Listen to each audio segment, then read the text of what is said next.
Just wait and see.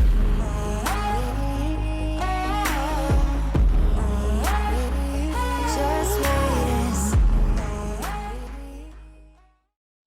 Hallo, guten Tag. Mein Name ist Maxa Zoller und ich bin die künstlerische Leitung des Internationalen Frauenfilmfests Dortmund-Köln, das dieses Jahr zum ersten Mal online stattfindet.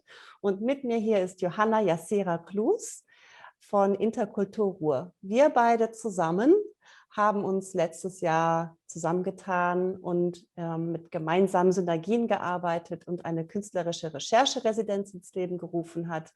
Eine über Fasia Jansen, über die wird Johanna jetzt gleich noch mal ein bisschen erzählen, und auch über die Stipendiatinnen, die gleich im Anschluss ihre Recherche vorstellen würden. Ich wollte nur sagen, willkommen und schön, dass Sie alle da sind. Diese Veranstaltung findet aber auch im Rahmen von Dortmund Goes Black statt. Das ist die Dortmunder Version des Black History Months, der zusammen veranstaltet wird von dem Dietrich-Gröning-Haus, dem Theater Dortmund und dem Dortmunder Kunstverein und natürlich uns, dem Frauenfilmfest. Aber jetzt gebe ich erstmal rüber zu Johanna. Ich bin Johanna Jassera-Klus von Interkultur Ruhr, die Co-Leiterin. Interkultur Ruhr gibt es seit 2016, ein Programm dezentral in Zeit und Raum, das versucht eigentlich rassismuskritische Realitätsnähe im Kulturbetrieb des Ruhrgebiets herzustellen, auf verschiedenen Ebenen. Wir fördern, wir koproduzieren und wir vernetzen. Und Teil unserer Koproduktionsarbeit ist eine jetzt eigentlich schon, ja, ich würde sagen, regelmäßige Zusammenarbeit mit dem Internationalen Frauenfilmfest oder international Frauenfilmfest, die wir sehr genießen und in deren Zusammenhang wir schon einmal mit einem Projekt, was wir 2018 initiiert haben, damals noch mit dem Tag der Trinkhallen, mit dem Familienfilmarchiv des Ruhrgebiets kollaboriert haben. Damals haben Betty Schiel und ich uns kontrovers Frauenbilder angeguckt von den 60er bis zu den 80er Jahren im Selbstporträt sozusagen. Und sind von da aus auch immer stärker darauf gekommen, dass uns eigentlich das interessiert an dem Archiv, was vielleicht dort nicht so einfach zu finden ist. Und Teil dieser schwer aufzufindenden Erinnerung ist eine Figur, die eigentlich eine zentrale Figur für die Bewegungsgeschichte und die Verwebung auch von politischer Aktion und Kunst im Ruhrgebiet ist, nämlich Fasia Jansen, eine Liedermacherin und Protestkämpferin aus Oberhausen, oder die vor allen Dingen in Oberhausen gewirkt hat. Und die haben wir als so eine Art von Randfigur in Demonstrationsaufnahmen von Rita Schenkmann-Raguse und Pat Walbersdorf, die beide in Dortmund leben und auch Teil der Höschfrauen gewesen sind in den 80er Jahren, gefunden und haben gesagt, das wäre spannend, das ist eine Figur, an die müssten wir uns eigentlich alle mehr erinnern. Und dann war es irgendwie total schön, dass wir gemeinsam uns getraut haben, ausgehend von etwas, was man vielleicht erstmal nicht im Film finden kann, gemeinsam eine Recherche zu dem Thema auszuschreiben.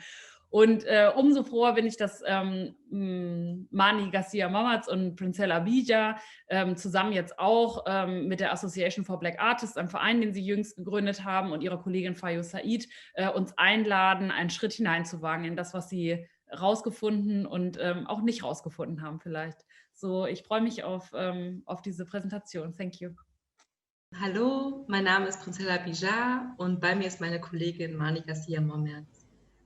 Wir heißen Sie heute herzlich willkommen zu unserem Vortrag Fasia Jansen, Einblicke und Ausblicke in eine künstlerisch-kulturhistorische Recherchearbeit.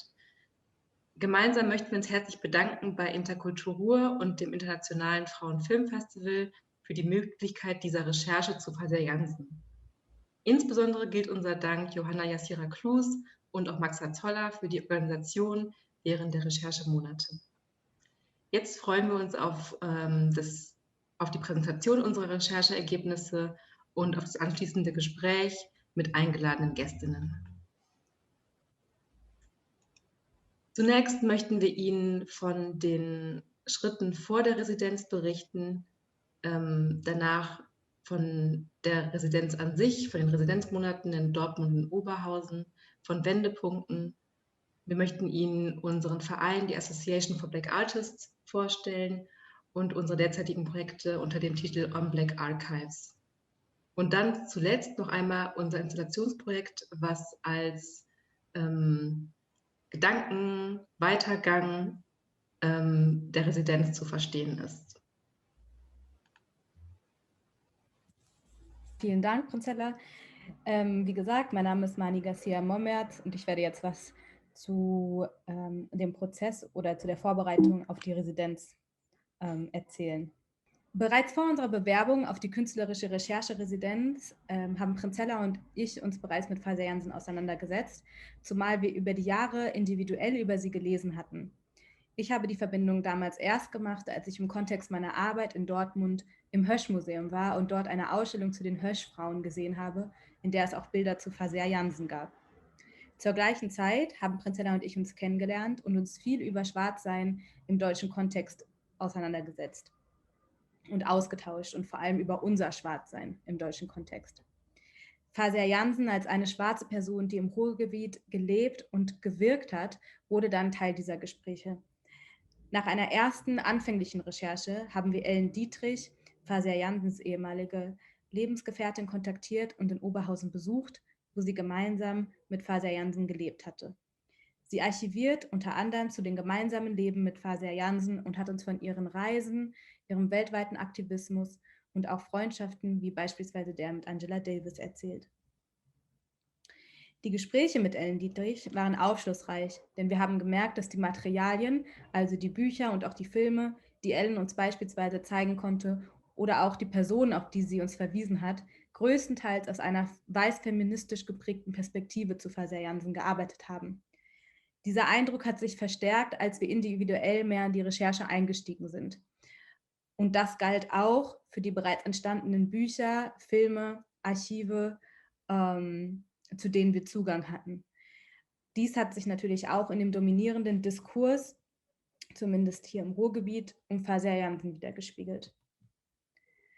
Aspekte, die für Prinzella und meine Auseinandersetzungen interessant waren, waren konkret Fragen nach dem Schwarzsein im deutschen Kontext, Fasia Jansens Erfahrungen als schwarze Frau, der Frage danach, wie wir als schwarze Deutsche ihre Geschichten aus verschiedenen und unterschiedlichen schwarzen deutschen Positionen verstehen können und wie wir uns in Relation zu Fasia Jansen positionieren können. Oder vielleicht auch, was wir von Fasia Jansens Aktivismus und Arbeit lernen können. Diese Aspekte und diese Punkte blieben jedoch in den Materialien, zu denen wir zu dem Zeitpunkt Zugang hatten, unberührt. Konkret haben wir uns gefragt, welche anderen schwarzen Menschen es in Fasia Jansens Umfeld gab. So hatten wir beispielsweise Bilder von Fasia Jansen mit 2 schwarzen Männern, Hans Rövi und Mokpoko Dravi, in dem Buch Fasia, geliebte Rebellen gesehen und uns gefragt, wer diese Menschen waren. Außerdem war eine andere zentrale Frage, ob Fasia Jansen Menschen hatte, mit denen sie sich über ihr Schwarzsein ausgetauscht hat und austauschen konnte. Zu der gleichen Zeit, in der Prinzella und ich uns in diesem Prozess befunden haben, wurde die künstlerische Recherche-Residenz zu Fasia Jansen vom Internationalen Frauenfilmfestival und Interkultur ausgeschrieben. Und wir haben uns dann mit eben diesen Fragen beworben und darüber hinaus mit dem konkreten Vorschlag, eine schwarz positionierte künstlerisch-kulturhistorische Recherche zu machen. In anderen Worten war und ist unser Anliegen, Fasia Jansen im Kontext von Zusammenhängen der regionalen, aber auch der globalen schwarzen Bewegung zu untersuchen. Letztendlich geht es darum, zu verstehen, wie wir Fasia Jansens Leben aus schwarzen deutschen Perspektiven verstehen können und was wir, also jetzt konkret Prinzella und ich, und aber auch andere schwarze Communities und schwarze Frauen von Fasia Jansen und ihrem Aktivismus und ihrer Geschichte und ihrem Leben lernen können. Und jetzt wird Prinzella über die Residenz an sich berichten. Dankeschön, Mani. Den ersten Residenzmonat haben wir im Oktober 2020 in Dortmund verbracht und den zweiten im Januar 2021 in Oberhausen. In dieser Zeit haben wir beispielsweise das Hösch-Museum besucht. Wir waren in der Fasia Jansen Stiftung in Oberhausen, haben dort verschiedene Archivalien gesichtet. Wir haben mit Zeitzeuginnen und Freundinnen Fasia Jansens gesprochen und auch das Grab Fasia Jansens in Oberhausen besucht. Hier zeigen wir Ihnen einige Bilder dieser Residenzmonate.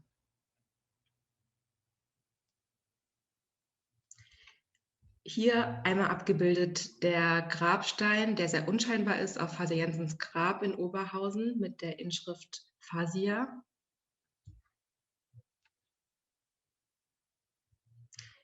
Hier ein paar Bilder von unserer Zeit in Oberhausen im IFFF-Turm.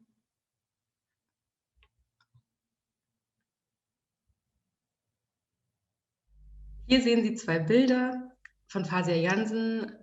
Eins hat uns eine Zeitzeugin zur Verfügung gestellt, eine Zeitzeugin und Freundin Fasia Jansens. Das andere ist während unserer Zeit in Dortmund entstanden.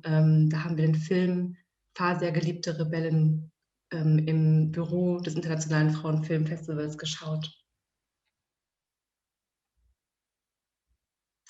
Hier noch zwei Bilder aus Oberhausen. Einmal ein Bild, was in der Fasia Jansen Stiftung entstanden ist, und ein anderes im IFFF-Turm. Genau, auch hier nochmal zwei Bilder von der Zeit in Oberhausen. Genau, und hier noch ein Bild von mir in Oberhausen und Mani im IFFF-Turm in Oberhausen, während sie gerade in einem Meeting ist oder während wir gerade in einem Meeting sind mit unserer Kollegin Fayu Said. Wie Mani bereits berichtete, sind bei den Gesprächen und der Sichtung der verschiedenen Archivalien viele unserer Fragen offen geblieben und es fiel uns schwer, einen Zugang zu Fasia Jansen und zu ihrer Geschichte und zu ihrem Leben zu bekommen. Um hier weiterzukommen und Fasia Jansen als Person besser einschätzen zu können, haben wir dann versucht, verschiedene schwarze Personen ausfindig zu machen, die mit Fasia Jansen in Kontakt waren oder die auch zu ihr arbeiten derzeit. Eine davon war Modupe Lajar. Modupe Lajar hat Fasia Jansen als junges Mädchen selber auf einer Demonstration erlebt und wurde später Teil von ADEFRA in München. Eine andere Person war Millicent Ajay. Millicent ist Mitbegründerin von ARCA. ARCA ist ein afrikanisches Bildungszentrum in Hamburg, die derzeit dabei sind, eine Fasiathek aufzubauen. Die Fasiathek ist wird eine Präsenzbibliothek und Lernort in Hamburg sein. Eine weitere wichtige Person im Prozess der Recherche war für uns die afroamerikanische Forscherin Tina Kampt. Tina Kampt, die unter anderem zu schwarzer Geschichte geforscht hat, interviewte Fasia Jansen 1992 in Deutschland. Im Interview fragt Tina Kampt Fasia Jansen gezielt nach ihrem Schwarzsein. Das war in unserer Recherche ein Wendepunkt, da wir in Fasia Jansens Liedern, in ihren Briefen, in ihren verschriftlichten Interviews wenig zu diesem Aspekt heraushören konnten. Und es war für uns ein Wendepunkt, ihre weiche und teils sehr leise Stimme zum Thema ihrer schwarzen Identität sprechen zu hören und sie nachdenken zu hören. Das hat für uns Fasia Jansen und ihr Leben, ihre Geschichte sehr viel zugänglicher gemacht. Und in diesem Interview gibt Tina Kampt Fasia Jansen nicht nur Raum, um über ihr Schwarzsein zu sprechen, sondern auch Raum, um ihre eigene Positionierung in der deutschen Gesellschaft zu reflektieren. In dem Interview haben wir überraschend festgestellt, dass das zu diesem Zeitpunkt und der Recherche für uns die einzige tiefgehende Reflexion war, die wir von Fasia Jansen über ihre Identität als schwarze Deutsche finden konnten. Und es ist ganz wichtig, das hier nochmal zu betonen, das ist das einzige Gespräch, was wir bisher finden konnten zwischen Fasia Jansen und einer anderen schwarzen Frau, in der sie sich zu Fragen ihres Schwarzseins äußert. Genau, dieses Interview mit Tina Kampt hat für uns viele offene Fragen beantwortet. Im Interview spricht sie nämlich davon, dass sie sich selber nicht als Teil der damals aktiven afrodeutschen Bewegung der 1990er Jahre sieht. Zu ihrer Zeit, so sagte Fasia Jansen in diesem Interview, hat es diese Bewegung und diesen Zusammenschluss, diesen Begriff und auch das Selbstverständnis als schwarze Deutsche noch gar nicht gegeben. Und sie selber bezeichnet sich auch deshalb nicht als Afrodeutsche, das sagt sie im Interview. Obwohl sie immer wieder von weißen Deutschen zu spüren bekommt, dass sie keine richtige Deutsche sei. Im Interview berichtet sie Tina Kampt ebenfalls davon, dass sie trotz ihrer Leidenschaft fürs Sammeln und für das Schreiben all ihre Tagebücher weggeschmissen hat.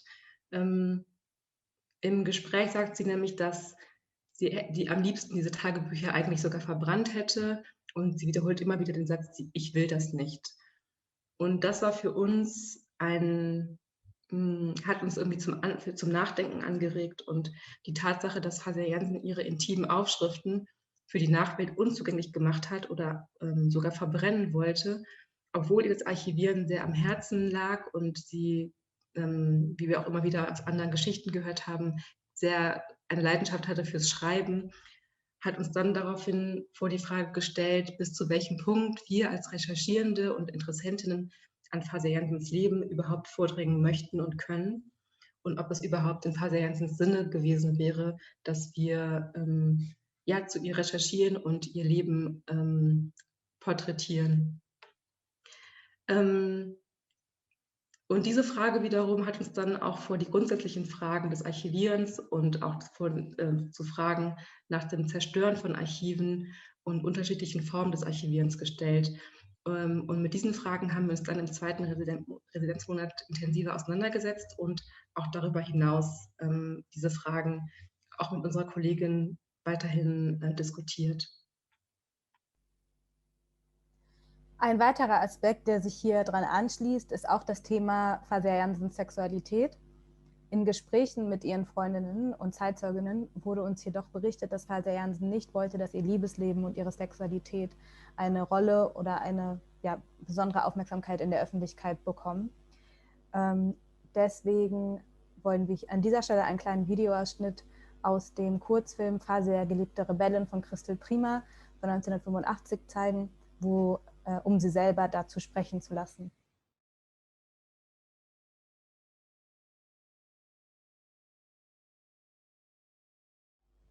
Genau, ich möchte jetzt auch eine weitere Person vorstellen, die in unserer Recherche eine große Rolle gespielt hat. Das war Miss Vivian Seaton, oder das ist Miss Vivian Seaton.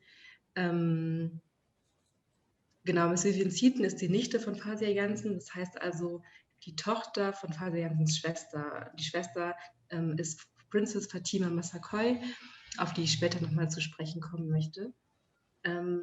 Miss Vivian Seaton berichtete uns von teils undokumentierten Aspekten von Fasia Jansens Leben und gab uns damit sehr, sehr wertvolle Einblicke in das Leben der Familie Massaquoi und auch wie wichtig die Familie für Fasia Jansen war. Insbesondere zwischen Fatima Massaquoi, also Vivian Seatons Mutter, und Fasia Jansen gab es eine sehr, sehr enge Verbindung, berichtet sie uns. Dazu hat sie uns zahlreiche Anekdoten berichtet und eine davon möchte ich gerne hier teilen. Vivian Seaton berichtete uns davon, dass sie und ihre Mutter 1986 Deutschland besuchten und bei ihrer Ankunft direkt Fasia Jansen informierten. Fasia Jansen lebte zu dem Zeitpunkt in Oberhausen und sobald sie von der Ankunft ihrer Schwester und ihrer Nichte erfuhr, machte sie sich noch abends auf den Weg von Oberhausen nach Hamburg und besuchte die Familie. Und Vivian Seaton berichtete uns, dass sie dann einen Monat bei den beiden blieb und sie eine sehr schöne Zeit in Hamburg miteinander verbrachten. Im Gespräch wurde sehr schnell klar, weshalb Miss Vivian Seaton als Geschichtenaufbewahrerin der Familie gilt. Sie hat ein fotografisches Gedächtnis und kann sich noch sehr, sehr lebhaft an die Geschichten erinnern, die ihr als Mädchen erzählt wurden und auch an Familienerlebnisse, die sie selber erlebt hat. Und durch dieses außergewöhnliche Talent haben dann auch wir eine grobe Vorstellung von der Familie Massaquoi bekommen können und von der Volksgruppe der Wai, wer sie sind und wer sie waren.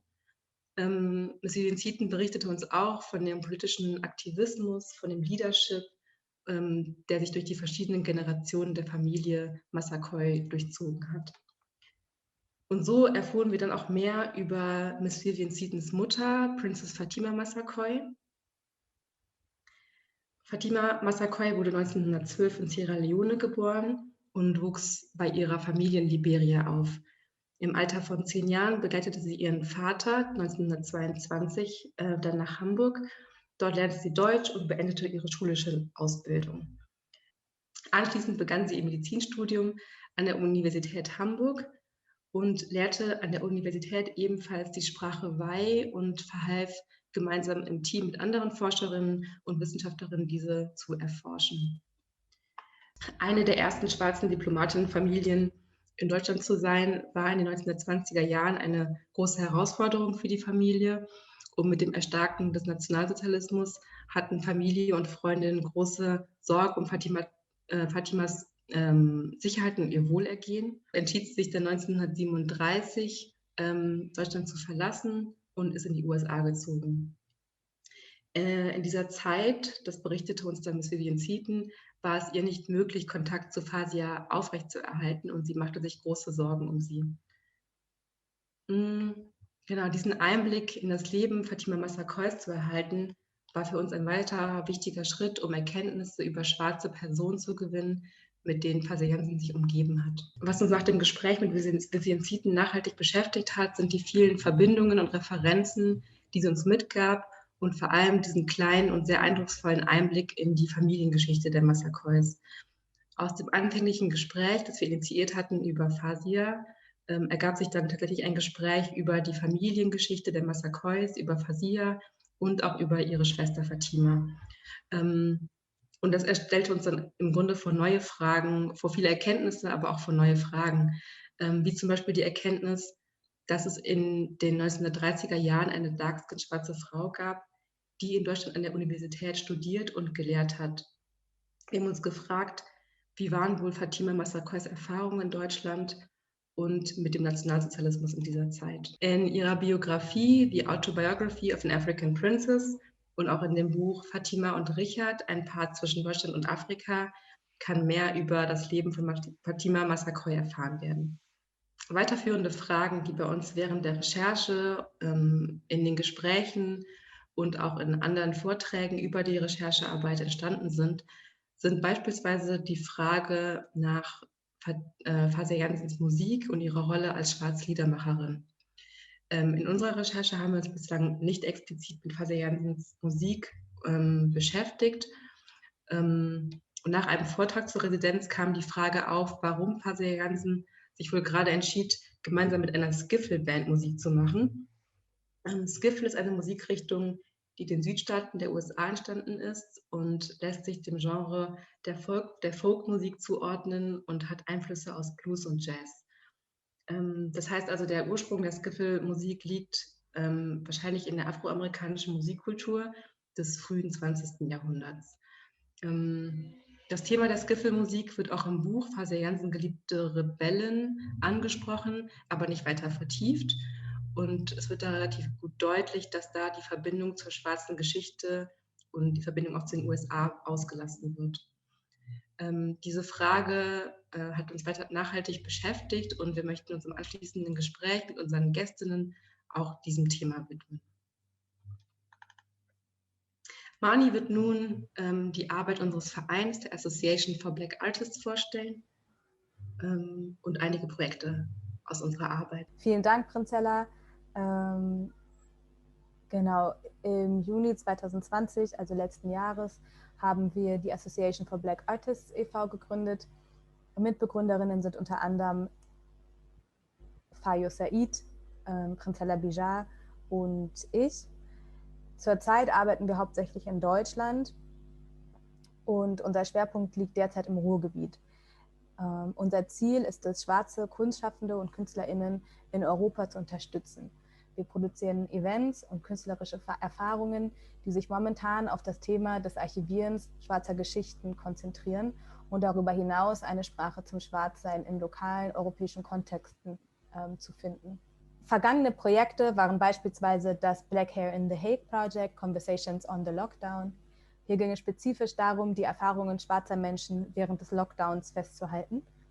Das volle Projekt oder das komplette Projekt kann auf unserer Webseite www.associationofblackartists.com eingesehen werden.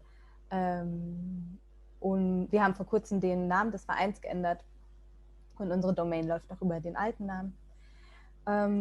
Hier sehen Sie 3 Bilder, die während des Projektes entstanden sind. Und das Projekt ist aber eigentlich ein audiovisuelles. Das heißt, es gibt auch Interview-Ausschnitte, die angeschaut werden können. Und wir haben vor allem mit lokalen FotografInnen gearbeitet und haben in einem lokalen Barbershop der von einem schwarzen Mann Smiley, den man auch hier in der Mitte sieht, Smileys Barbershop, genau den Fotoshoot gemacht und gedreht. Ein weiteres Projekt ist das Projekt Oromia Records von unserer Kollegin Fasia, die auch den Verein mitgegründet hat. Oromia Records ist ein digitales Kunstarchiv zur Erinnerung und Erhaltung der Geschichte, der Kultur und der Kunst der Oromo. Die Oromo oder die Gruppe der Oromo in Äthiopien hat ein reiches Erbe und ist gleichzeitig auch eine marginalisierte Gruppe in dem Land.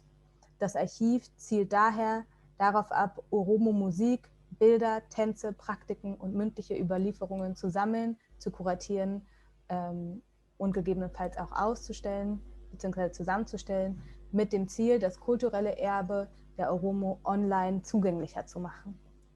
Außerdem soll es die Oromo-Diaspora über ihr Erbe informieren und zeitgenössische Oroma-KünstlerInnen unterstützen und hervorheben.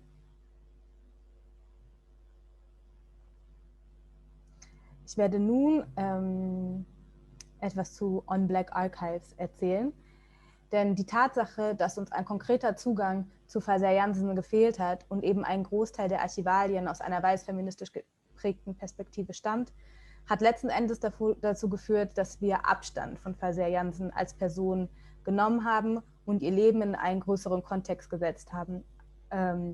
Das bedeutet konkret, dass wir eben versucht haben zu schauen, okay, was sind die Menschen und die Geschichten, die schwarzen Geschichten, mit denen Fasia Jansens Leben auf gewisse Art und Weise kommuniziert hat. Und neben den Fragen, wer die Menschen und die Geschichten waren, mit denen ihr eigenes Leben in Verbindung stand, hat sich uns eben auch die Frage gestellt, was uns ihr Leben im Zusammenhang des Archivierens schwarzer Geschichten in Deutschland erzählen bzw. lehren kann. Und im Zusammenhang mit der Arbeit von ASBA, also mit der Association for Black Artists, hat sich aus dieser Fragestellung eine Projektreihe entwickelt, die wir On Black Archives nennen. In dieser Serie verbinden wir 3 Projekte, an denen wir das vergangene Jahr gearbeitet haben und auch immer noch arbeiten und in den kommenden Jahren arbeiten werden und arbeiten möchten. Also die Residenz zu Fasia Jansen, Black Hair in The Hague und Oromia Records.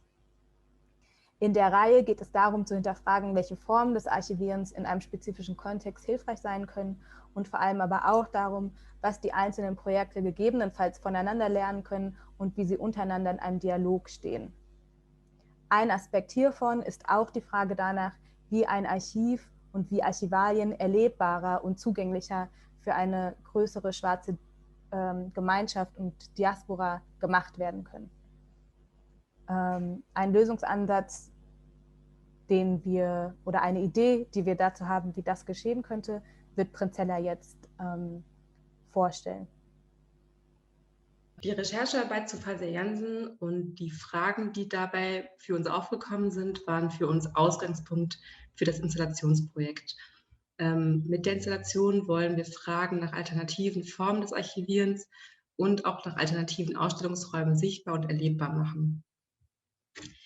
In der Installation werden die verschiedenen Projekte, die Mani gerade vorgestellt hat, unter dem übergreifenden Thema des Archivierens miteinander in Dialog gesetzt und in Beziehung gesetzt.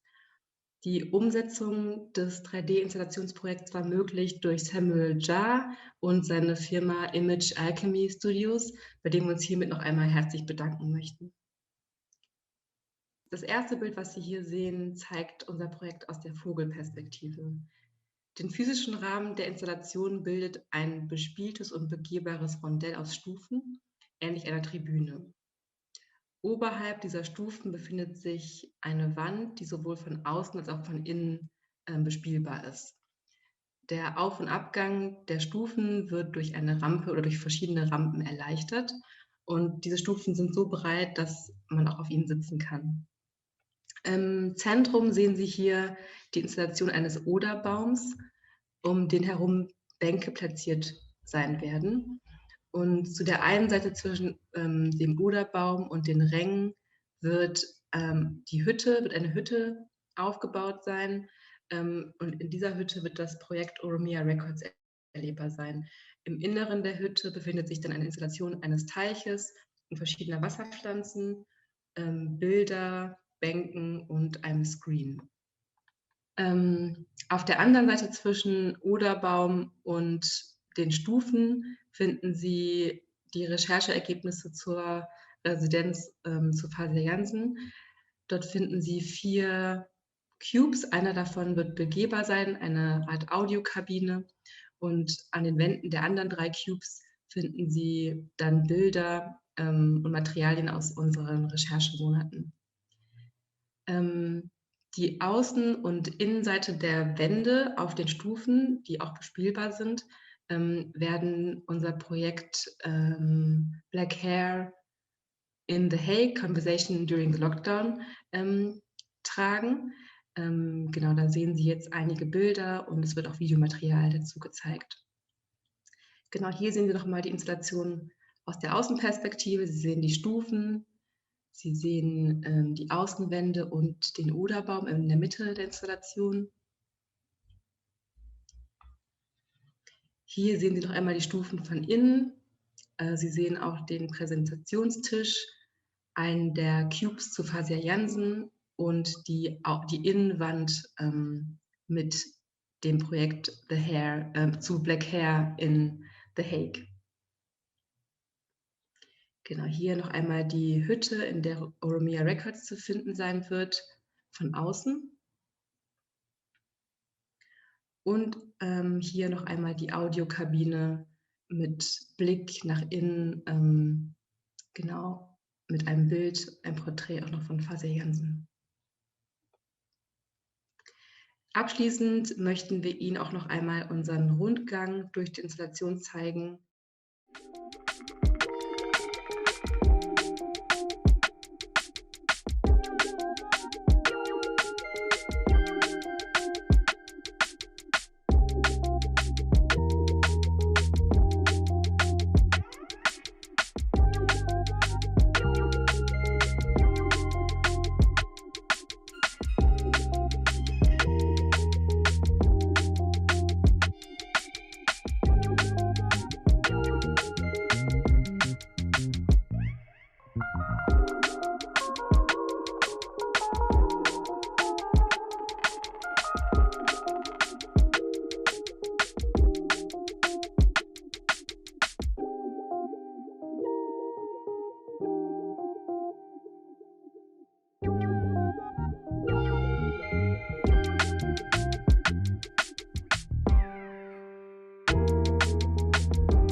Genau, vielen Dank, Prinzella. Wir sind jetzt momentan in einer Residenz bei Pak-Zoll-Verein für 2 Monate zusammen mit Fasia Said. Und im Ende des Jahres werden wir nochmal in einer weiteren Residenz sein bei Pak-Zoll-Verein mit Fasia Said und Clémence Garcia-Linden-Meyer. Clémence Garcia-Linden-Meyer hat eine Expertise in Pflanzen und Botanik, was natürlich auch ein Aspekt ist, den wir mit einarbeiten wollen in die Installation, die ja Prinzella auch benannt hatte. Und es wird hauptsächlich darum gehen, in den kommenden Monaten daran zu arbeiten, was für Materialien tatsächlich in der Installation gezeigt werden können, weil die Sie jetzt in dem Modell sehen konnten, sind Platzhalter. Des Weiteren soll es auch nochmal konkret darum gehen, mit Expertinnen zusammenzuarbeiten, um Feedback einzuholen, wie die Installation zugänglicher gemacht werden kann und accessible sein kann. Und darüber hinaus sind wir aktiv auf der Suche nach einem Ort, an dem unsere Installation leben kann und begehbar sein kann für Interessentinnen. Und natürlich sind wir auch auf der Suche nach Fördermitteln, damit wir das Projekt umsetzen können und auch nächstes Jahr noch weiterhin daran arbeiten können. Das war es an dieser Stelle inhaltlich erstmal von uns. Herzlichen Dank für Ihre Aufmerksamkeit und für Ihr Interesse. Wir freuen uns auf das anschließende Gespräch, das von unserer Kollegin Fasia Said moderiert wird, mit Tim Netride, Tina Kampt und Vivian Zieten. Wir stehen danach auch noch für Fragen zur Verfügung.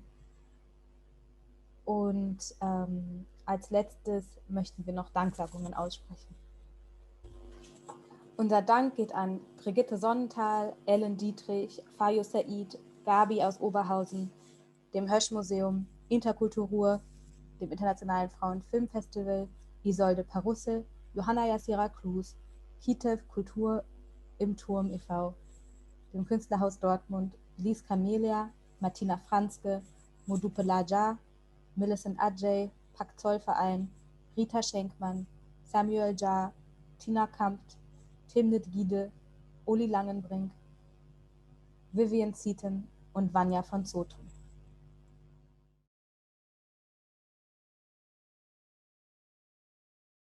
Hello, everyone. Welcome to today's talk on Black archiving.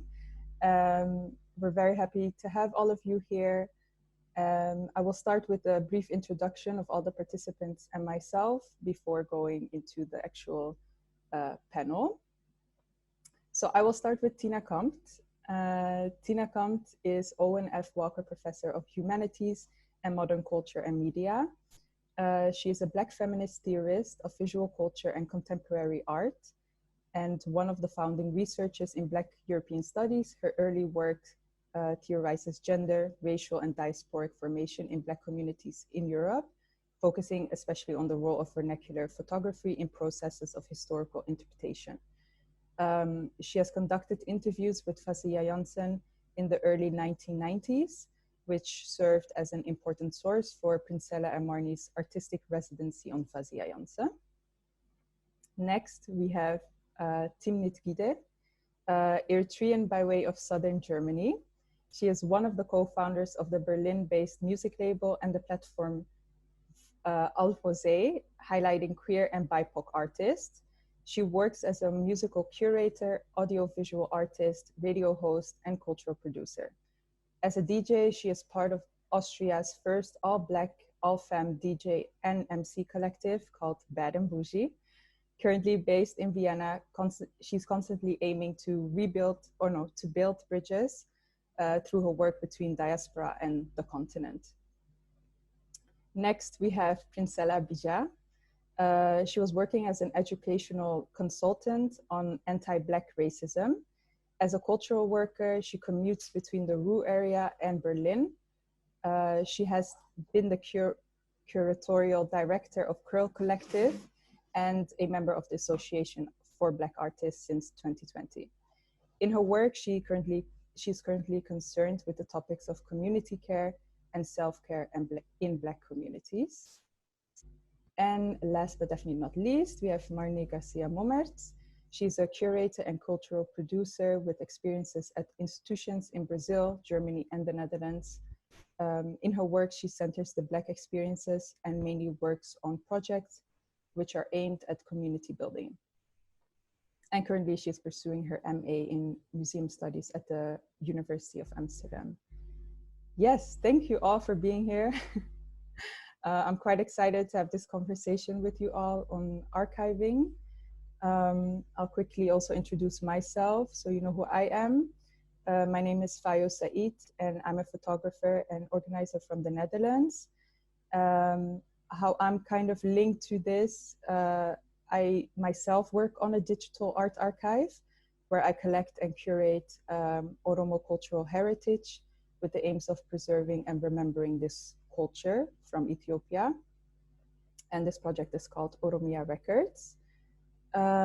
So yes, last summer, my colleagues and friends, Princella and Marnie, we co-founded the Association for Black Artists together in the effort to contribute to the support of upcoming Black artists in different European contexts.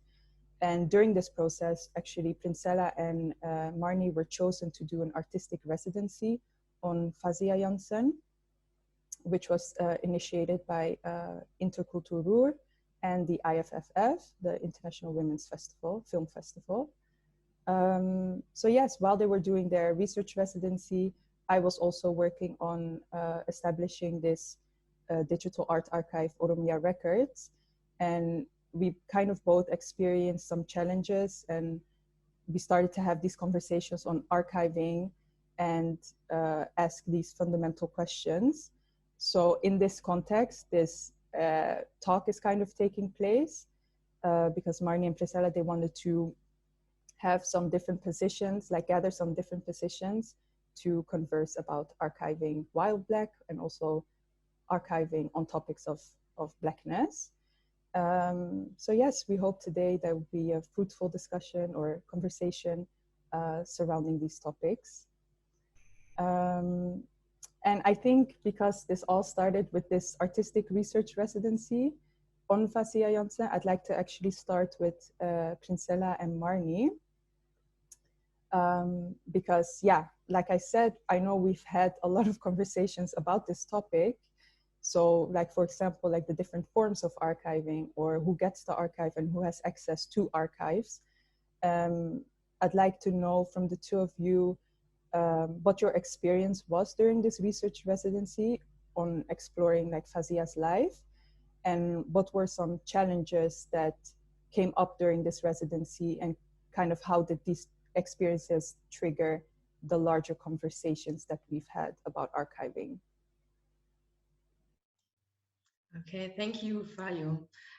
Thank you for your introduction and the question. So yeah, exactly. When Marnie and I, when we started researching on Fasia Jansen, we had different questions about her being a Black woman at that time and growing up in Germany, surviving the Holocaust. And yeah, we had these different questions about her positioning herself in the German or in the Black German context, and about her network of Black Germans or Black activists and friends in her life. And when we researched the different archive documents, like there were films, there were newspaper articles, and we also had discussions with contemporary witnesses in the Ruhr area. But we realized that they couldn't really give us an answer to these questions we had. And at some point we were kind of looking for this, for a connection to Fasia Jansen, to her life, and to these questions we had.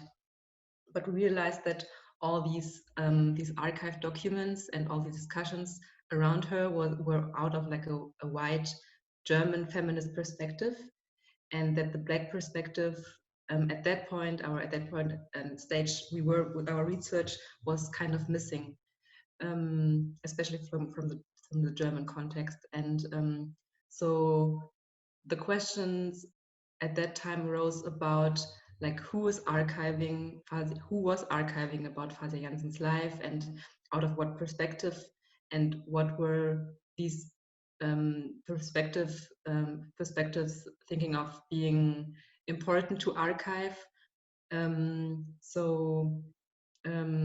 I think in our discussion, Marnie, and also the discussion with you, Fayo, we were thinking about we were discussing different ways, different approaches to archiving.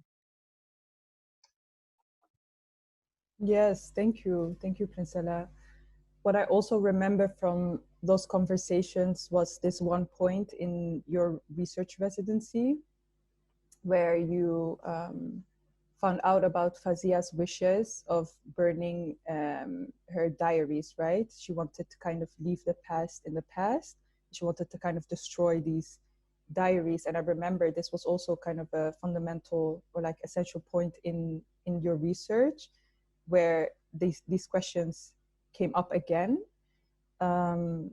Because yeah, my question is kind of how do you deal with someone who's archiving herself and who wants to destroy parts of her archive, basically, right? Because this is kind of her own archive and she wants to destroy it. So how do you kind of still explore her life, but at the same time also respect her wishes of privacy, essentially? Maybe Marnie, you can talk to this about. Yeah, so basically we had heard that from various sources, like from her friends, that there was diaries, like handwritten diaries, that there existed somehow or somewhere, but no one really knew where they were. And then actually when we spoke to Tina, you were able to give us the recordings of the interviews that you did in the early 90s. And then while listening to that, there's like one passage where she mentions her diaries, and she says, you know, I just threw away a full sack of diaries because I just somehow, I just want to be naked. I just want to stand there naked, and I wish I could just burn it. And it was such a, I think it's like maybe 1 minute, but it ended up being a big role in Princella and mine. Just I think conversations, because it really was just, okay, what are we going to do now? Like, how can we make sure that we respect this? And I think the answer for us for now was really to zoom out of her life and not really like go into like the nitty gritty and the details. Okay, what did blackness mean for her, and so on and so forth, but really zoom out and trying to position her life in like a broader context of the time frame that she lived in, and looking at, okay, who were actually the people around her. So yeah, what are the black stories, what other black stories intersected with her life directly or also indirectly, so that we can actually have a better understanding of different black stories at the time.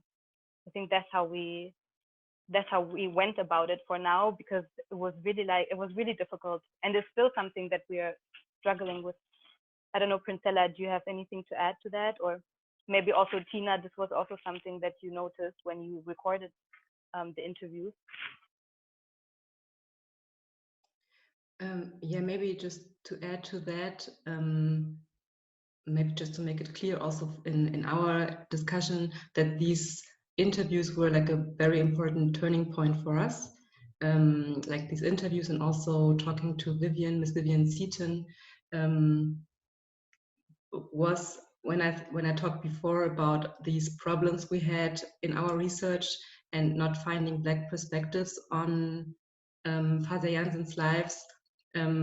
Like these interviews with you, Tina, and Fasia Jansen, and the insight that Vivian could give us into the family, the Massakoy family, were very like turning points for us in our research. So yeah, it was very important just to highlight that again. Yeah. I guess to the first question that you asked, Fayo, about how does one deal with archives when in a way that both is trying to reclaim a history that has few traces, and at the same time respect the privacy of the people themselves. That was part of the reason that I had to do interviews, is because on the one hand, when I arrived in Germany, I was told there was no archive. There is no archive for Black Germans. And I interpreted that as there's no official archive, there's no institutional archival traces. And so the challenge for me was to read in between the lines, right? To actually find Black German history in places where you wouldn't expect it. So in newspaper articles from that time, there were no articles about Black Germans, right? But there were articles about the children in the Rhineland. There were articles about, the fear of Black people, right? And so on the one hand, that begins to give you the beginnings of an archive that writes against the grain, right? Against official history, if you're willing to look at it. On the other hand, I encountered exactly the issue that Princella and Marnie are describing, which is those references to Black Germans in the official archive are always references from the perspective of a white European or white German population. And so I wanted to understand the Black perspective, the perspective of Black Germans. And so that's, that's the challenge to me, is you have to be bold enough to create your own archives. And I was incredibly grateful to Fasia and all the other Black Germans of her generation who spoke to me, because um, I don't know that they thought of themselves as creating an archive through these conversations, but they did. Um, and at the same time, I was incredibly grateful that Princella, you and Marnie also reached out to me so that I could share this material. Because, as I told you, I've been sitting on this stuff for decades, and no one has asked me for them.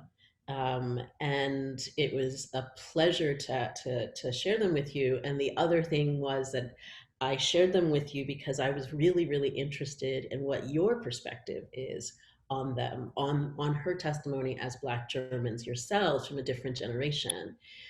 Because I am not a Black German, I'm an African American.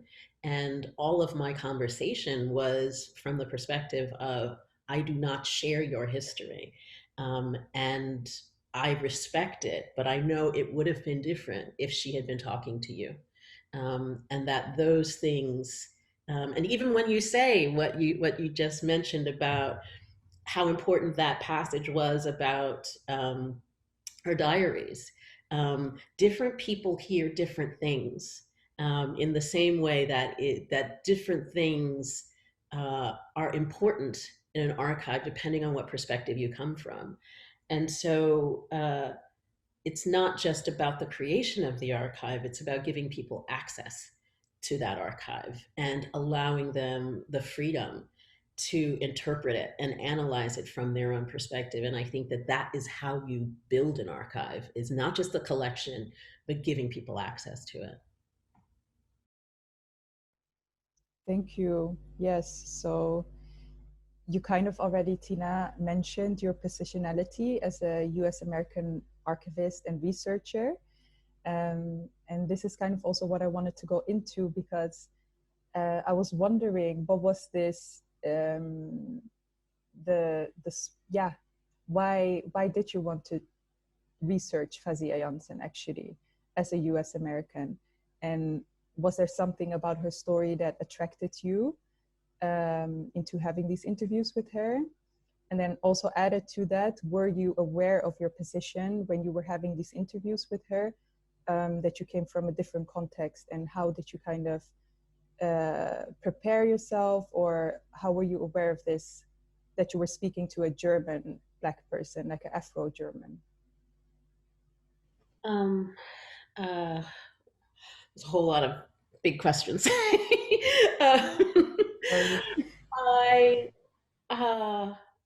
To begin with, I was always extremely self-conscious about being an African American and wanting to understand Black German history.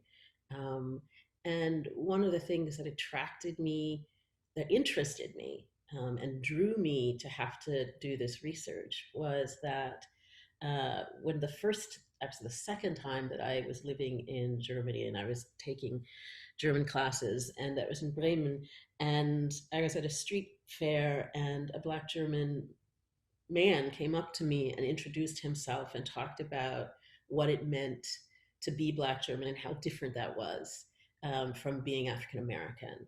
And that was the first time I'd ever thought about an African diaspora of Black folks who are not all connected by way of slavery, for example.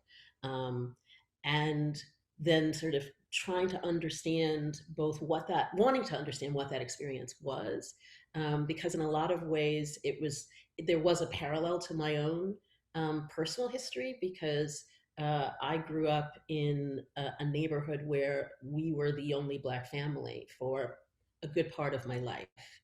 And so being raised in a place where, we were the only one of two Black families in my elementary school, right? So being raised in a context initially, where you are the only, Black individual in your environment, that had a parallel, but it was very, very different because I had a larger history of African-American struggles, I had a larger family of African-American relatives. And so the specificity of the Black German experience was something that I really wanted to understand more of. Um, and uh, and I was attracted to Fasia's history because it's phenomenal. It's just phenomenal that you have this woman who is just a force of nature, who is able to come out of an extremely traumatic experience and turn that into the kind of generosity, openness, fierceness, and commitment to an entire community after having that traumatic experience. And so I wanted to understand not only her history, but what it was that gave her the fortitude, the like sheer courage to be the person who she became. And to be perfectly honest, I was utterly and completely intimidated by her, just utterly and completely from the beginning of meeting her, of like this like energy person. She was all energy and all vibrant, just like all of that. And so I was daunted by just her like force of personality, but also I felt my position as an African American very palpably because it was something I wasn't allowed to take for granted. And I was never allowed to take it for granted the entire time I lived in Germany because, to be perfectly honest, I would see African Americans, and I knew many African Americans who took it for granted. And I found that appalling. It was about a certain kind of, blind embrace or intentional embrace of a kind of privileged position that disgusted me. And so being in the presence of somebody like Fasia was, you had to have so much respect for her. And you had to, or I had to, both embrace that respect of an elder, a Black elder, and at the same time, not try and assume that I could understand, any of this. And so the way in which I approached it was I just wanted to be able to get as much of her perspective on her story as possible and share that. And that was the big thing, is that I had to try and put my stuff aside while at the same time recognizing I had stuff, that I was bringing to the conversation. Yes, thank you. I think this respect that you speak about, Tina, I think it's very much noticeable in your work, especially in your book, Image Matters. I think it's great that you, from a US American's perspective, you research the histories of Black European families, but still giving their stories space and not taking space in the process. So I think that's great. And it's, you do, yeah, I think it's amazing. Yes, I want to maybe go to Timnit now, because I know, yeah, this part of her being a musician hasn't been highlighted so much in the work on Fasia Jansen that I've seen. And I know you have a lot of experience within the music industry in Austria and also Germany. So I'd like to ask you some questions. Yeah, I'd like to maybe talk about the experiences of Black musicians in Germany. So I'd like to ask you, Timnit, could you maybe perhaps give us insight into the treatment of Black musical artists and their art within the industry in Germany during Fasia's time, if you know, and how it is now, and if you can see maybe parallels or differences. Also, first of all, thank you for having me. I'm very happy to be part of this, and I find it so interesting, all the work that you guys are also doing. I'm very much in awe of that. And so, yeah, a lot of questions. So yeah, black musicians in also these days. What I find interesting also from what you, almost each of you guys just said, is that the form of the way of archiving without knowing that you're archiving, I think there is a huge parallel to that also in the music industry. Like also there are a lot of bridges between these topics, and it perfectly makes sense that as I find it very interesting also that I didn't know about Fasia Jansen, I must admit. And it's not so easy to find a lot of music by Black artists in Germany, also in Austria, because you cannot. I think it's connected also that you could not mark yourself as being Black, so you really need to dig a lot in these music archives, and also the fact that the structures. I mean, yeah, the structures are still the same. You pretty much, even these days, depend on big labels and to put out your own music. But obviously, back in the days, it was way more like that, because for the past 20 years, there were a lot of shifts in the music industry through the internet. So it's way easier to put out music. So you're way more able to be a musician in your own way without depending on too much external factors.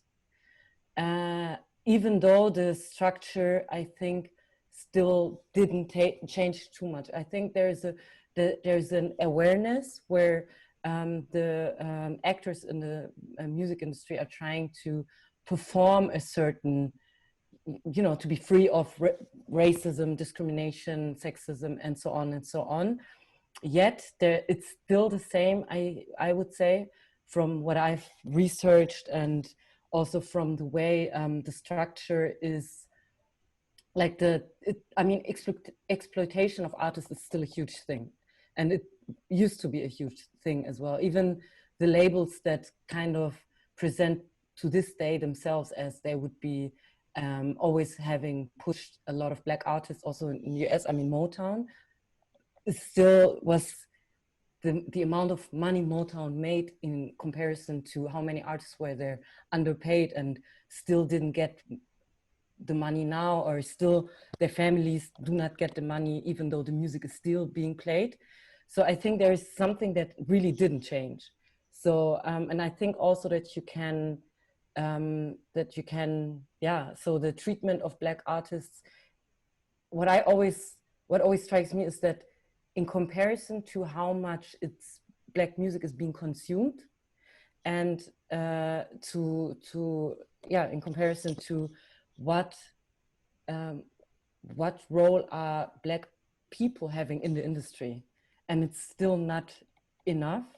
And therefore we also built the label that we are building to kind of being able to support especially young artists and give them the support that is missing in the structure the music industry is embedded. So I think I don't want to sound too negative. I think there is still a lot of changes that are great, because I also think that there is a lot of empowerment through the internet. There's so many genres that were built because you could just be free of certain laws. You don't have to give away the money that you actually make it's just way easier to publish it. So I think that's also changing the way Black artists are being treated, because it's easier to be independent. But I think it's still a long way to go. Thank you. Yes, Tina, go ahead. Oh, you're muted. I have a question, which is about, I've always been thinking about, but I've never had a chance to ask. And so, Demet, since you're here, I'm at my chance, which is that I too was really, I was always surprised that I didn't know more. I didn't know about Fasia before I knew about Fasia. Um, and when I was researching her life and her career, um, it seemed like she was well known, right, for at least for a particular period of time, and at the same time not known beyond a certain circle, right? Because her award of the Bundesverdienstkreuz, like that's big recognition. Mhm. And she did these recordings, and she was an activist singer, and I've always wondered about whether or not her activism was something that limited her music, or was it something that enabled it? Because like in her area she was well known, but like beyond it, she wasn't. But she was super well known, right? Also wasn't necessarily well known as a Black artist. And so that's something that has always preoccupied me, and I could never understand it. And so maybe actually any of you could speak to that, because I think she identified as a musician. She, like, that was her core, but she also identified as an activist and an activist musician. And you're absolutely right. It's often not emphasized, but it was so important to her. And that contradiction, I always wanted to talk about it with somebody, and I never had any chance to. Yeah, I find that super interesting. And through my research for today, actually, I also, I came across that topic. And it also made me think about all these demonstrations because of Black Lives Matter and because of last year happening now. And a lot of artists that were asked to perform were like, I don't want to be the artist that's always performing at the demonstrations. So I think there is actually a link, and I think it can limit you as an artist, because the label you get is just one-dimensional. And I think it's not so easy to kind of be both, or I think you can be both, but I think it's not so easy to be perceived as, you can be the activist that is singing, or you can be a singer that's an activist, but the public chooses one, I think. And then to kind of free yourself from these labels, I can imagine that that's very tricky, and also played a role actually for her. Yeah. That's so interesting, because it's like, when I think about it, you're right. Like the activist who's a singer, or the singer who's an activist. And my impression of Fazia was that she really embraced both. And so that's how she could inhabit that position without necessarily wanting like more stardom or more fame, because it was the movement that she was really committed to, as well as her music. And so maybe that's also about a different time, right? A different moment in history. And also from the tradition she was in, in the Ruhrgebiet, that was central, organizing for workers, organizing for women, and that her talent was to be able. I remember she said that it's like her talent was to be able to sing and bring people along through music, and that was her gift. And that's what she wanted to use it for. So it is interesting, though. Yeah. Yeah, very much. I can, like, for instance, there is a singer she's a Nigerian German singer. And I remember Nika, when she put out the song Heartbeat, which is highly political, but it's also up-tempo. So everyone was always, kind of dancing. And it seems like a happy song if you completely ignore the lyrics. And when I went to her concert, she was like literally screaming to the crowd, and was like, I don't want you to be so joyful to the song. Please listen to the song. And I found it very interesting. But I mean, it's more than 10 years ago, but it's still a thing, I think. Like, to even management and everyone's always being like, don't speak out to, as you have to choose. I think that didn't change. And I think people that, like artists that are very rooted in a community, are not always having it so easy to be also seen as an artist, which is weird to me because music is such a huge part of community building. So I find it interesting how it's still getting more and more trying to get detached from it, even though it goes completely hand in hand. And I think she's a very good example for that whole thing. I did want to add, what it reminds me of is, even for somebody like Billie Holiday, right, that she struggled in relationship to the song Strange Fruit, because nobody wanted her to sing it, even though it was this huge, important, statement, and it was really, really important in the Black community. She was prohibited from singing it. In many wide audiences and many establishments. And that, again, it was sort of what's the relationship between politics and your music.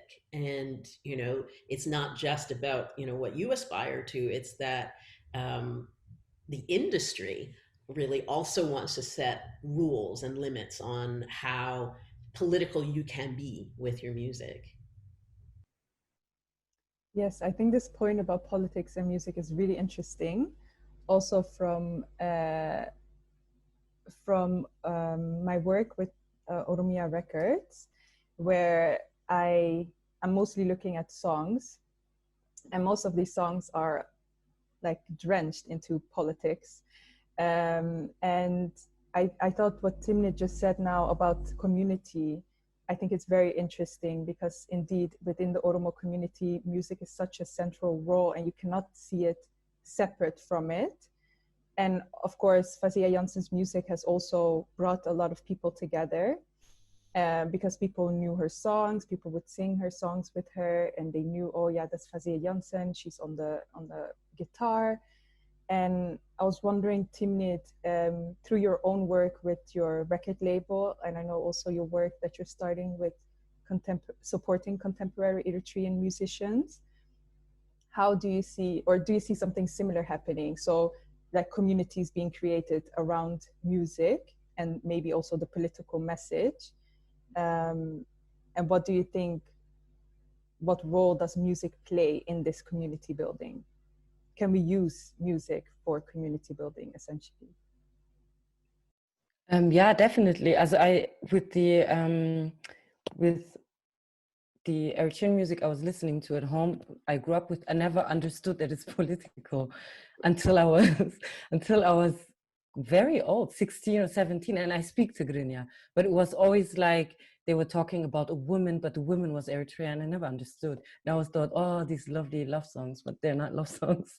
And so they were highly political. And I think, it was the war of, it was a 30 years war of independence, right? So it was very important because most of the singers were also soldiers. So that's how the music was being played while they were, outside in the war. So it was always not going without the community. They were writing the songs for them to get strength in that moment.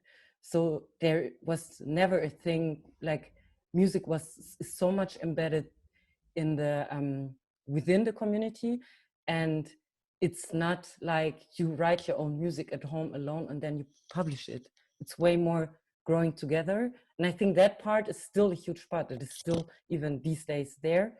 It's just not being perceived as such, I think, because there are still jam sessions or like the songs. When you look at songs, how many credits there are in one song, because there are so many different people writing a song or contributing so many different instruments. So it's never just one person, but that's what I mean. It's pretty much being detached also from the music community. So you just see one singer and you think that person did it all, but that's also something I've learned, that this is never happening. So and I think I'm also a DJ, and with DJing, I see it, for instance, a lot how it's building, it's going like these collectives that are being built are going with the community. And also I find it super interesting also because DJs, I know a lot of DJs, not every DJ, but a lot of DJs these days are basically also archiving music that is not being published on big labels.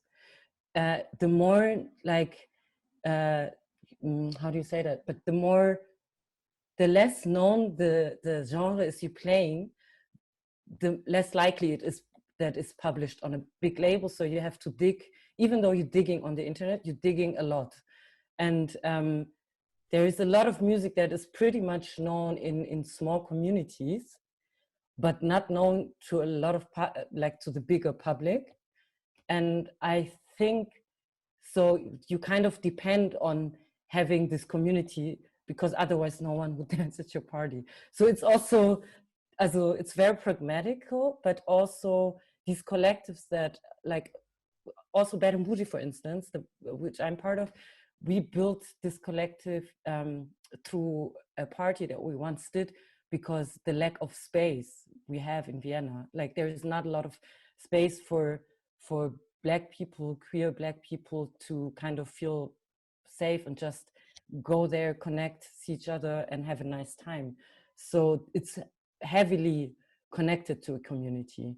And these kind of, I think within the 4 years or 5 years that I paid attention to especially DJ collectives, it's almost like, yeah, mostly they are connected to a certain community where you're not playing at one club and every Saturday someone else is coming. You're playing it's in different spaces and the same people come. So you kind of build a community through music in that case, for instance. So yeah, I think it's a huge part of music is the community. I think there is no, like, yeah, I think there is no genre without a community, any kind of, even if it's pop culture, you have all these young people that are craving everything what the people are like putting out. So I think it's very, very, very, very much, as artists depend on their community to make money also, because they depend on people buying these CDs back in the days, or like, yeah, going to the concerts. So I think it's still a huge part. Yes, thank you. Thank you, Timit. I think I'd like to maybe shift gears and go into something else. Yeah, I have a question for Marnie and Princella. I was wondering, I think you guys already touched upon it a little bit, so forgive me. But I think there's more to be said, especially on Vivian's work, even though she's not here. I was wondering how the work on Fasia Jansen and the work of our association was inspired by Tina Kamp's work, but also Vivian Seaton's storytelling. And could you see this work and these stories kind of in dialogue with the work that you did?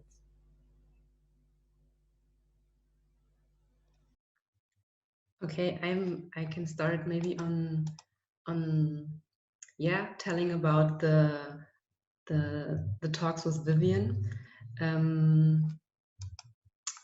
Yeah, it was so interesting because also, as I said before, also the talk with Vivian was such a turning point for our research, and we were really inspired by her stories about Fasia, but also about her stories about the whole Massaquoi family and the Bai people. And she told us about like her family's political activism, about their leadership, about their artistic talent. And she had like so many anecdotes about all the family members. And it was so interesting that she could just like had a very vivid memory of their stories. So she could tell us even about like meetings with Fasia when she and her mother, Princess Fatima Massaquoi, when they visited Hamburg.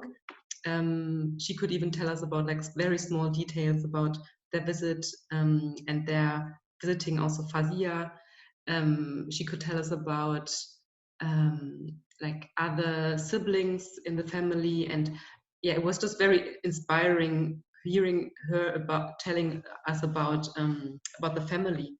And also giving us an insight into this very specific and very close bond between Fasia and herself and also her mother. Yeah, so it was like for us, it was very interesting also because it was obvious that she has a very specific gift of telling these stories. And like she also had like a photographic memory. Yeah, so I think this also was for us a very specific point when we discussed the question of different ways of archiving and alternative ways of archiving that we got to know during our research. So this was very, very inspiring for us during this phase. Mm-hmm. Yeah. Yeah, I'm still thinking so much about what Oscar said. It's very inspiring. I find it so interesting to bring all of these different perspectives together. But yeah, prior to your question, I think that how Tina's work has also inspired our work and then also like the work of the association. I think it goes back to the question, or like maybe even the quest of finding a language for different Black experiences in the German context, or maybe even like in the European context. And I think this is something that we could also address when we first spoke to Tina. Like having read your book, Other Germans, a few years ago, for the first time, at least to me personally, was very impactful to read it. And to really have a book that centers Black German experiences while still being in the dialogue with broader concepts such as anti-Blackness or like resistance or the NS regime, and having that so much in the forefront. And to a certain point, even like in an academic context. And I think that our work, especially with the association, where it's really also about centering Black European perspectives or like the perspectives of Black artists who are in Europe, can kind of see maybe like as an extension to this positioning, like to the centralizing of ourselves, and to the centralizing of ourselves within our work, and kind of, yeah, I think we spoke about this, and also like with Quintella, and kind of trying to find a language and pushing and also participating in developing a language or a medium that can kind of capture our experiences that is so specific to the context here, and that is often overlooked because there is like this dominance from the US, and there's like also like a dominance when it comes to Europe, also like from the UK, and kind of really, yeah, just recentering ourselves. That's how I would see it. Yeah, and how really, Tina, your work really set a grain in me. I think it was very yeah, to read a book like this. There's nothing else I can say. Like just to have a book and it's all about a Black German, and about a topic that is so, we hear about it all the time, like the NS time, the Third Reich is something that we hear about all the time. Like it was like this constant, almost like machine. And then to read a book where it's like, all of a sudden, this has something to do with me, and like something to do with the people, I care about and who are my friends and my family. Yes, thank you, Marnie. I think I can also add something to that actually about your work, Tina, because once I, started reading your books, I immediately, and I know you also talked about the accessibility of archives already, but I can see also accessibility in your work through the language that you use. It's not so academic English heavy. And I was wondering while I was reading if this was a conscious decision on your side to make this book or your books easily readable, but also, and essentially make it more inclusive. And yeah, I have another question, but I'll wait. Yeah, otherwise I don't want to bombard you. Yeah, I think it is a conscious decision. I mean, I I teach theory, so I'm very aware of the weight of words, and I'm very aware of the struggle to understand many of them. So I don't want it to be a struggle to learn about these histories. It shouldn't be. It's hard enough to get access to this material. So why should you build up another set of boundaries in trying to give people access to it? I also believe that. I mean, I learned. I had to go through that whole morass of learning how to understand, extraordinarily theoretically dense language. And I promised myself I would never do that to anybody else. And so it's also much easier to write in a way that people, that you want people to connect to what you're saying. And then there's also just a sort of humble moment in me, which is that I have always written so that my father could read my work. And my father is not an academic, was not an academic. He died recently. But it's always been, getting the education I have was always a struggle. And it was always a struggle to, not be pushed out and not be marginalized by others who don't want Black people, in their club, which is the academy. And I never wanted to do that. And I always wanted to make a way for other people to enter that conversation. And so that's why I write the way I write, is because I want to reach as many people as possible and put as few boundaries in the way of that. That's beautiful. That's beautiful. Yes, and I'm sorry for your loss also. I don't know how recent it was, but I wanted to say that. So this other thing that came up in me while reading also your work was, of course, you're very inspired by by photography, so visual arts. So I was also wondering why you chose books actually as your kind of way of archiving, instead of maybe having exhibitions or a visual something. Yeah.